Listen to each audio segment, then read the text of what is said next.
11 novembre, c'est le jour des morts pour la France, de tous les grands conflits.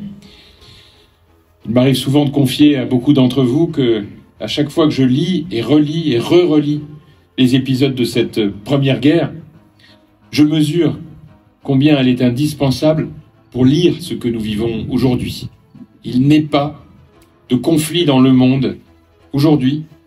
Il n'est pas de manifestation de violence dans le monde aujourd'hui qui, d'une manière ou d'une autre, ne trouve sa source dans ce conflit de la Première Guerre mondiale. On le voit en Ukraine, on le voit hélas au Proche et Moyen-Orient aujourd'hui, mais on le voit aussi en Asie, on le voit aux États-Unis, et puis bien sûr, on le voit dans le cœur de l'Europe.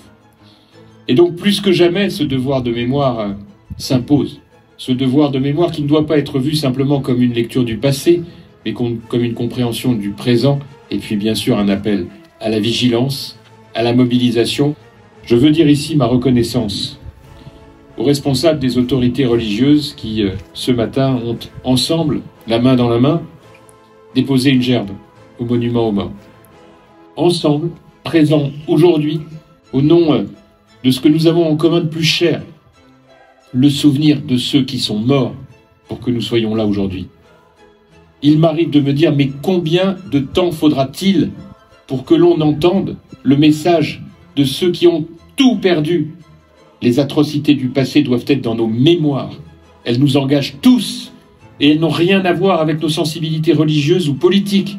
Elles ont à voir avec l'engagement, le devoir, l'obligation morale qui est la nôtre de ne pas laisser faire ça. N'oublions jamais tout cela, parce que c'est aussi ça la France. Comme a eu l'occasion de me le dire mon père bien souvent, en 40, il y a eu des salauds, mais il y a eu des justes. Et c'est aux justes aussi qu'il faut penser, et c'est pour les justes, ceux qui ont sauvé des familles juives entières de la déportation, que nous devons rester mobilisés, engagés, fiers, sûrs de nous, et nous ne laisserons jamais rien passer face à ces dérives. La ville de Meaux, c'est pas une ville comme les autres, il faut la préserver comme un écrin précieux.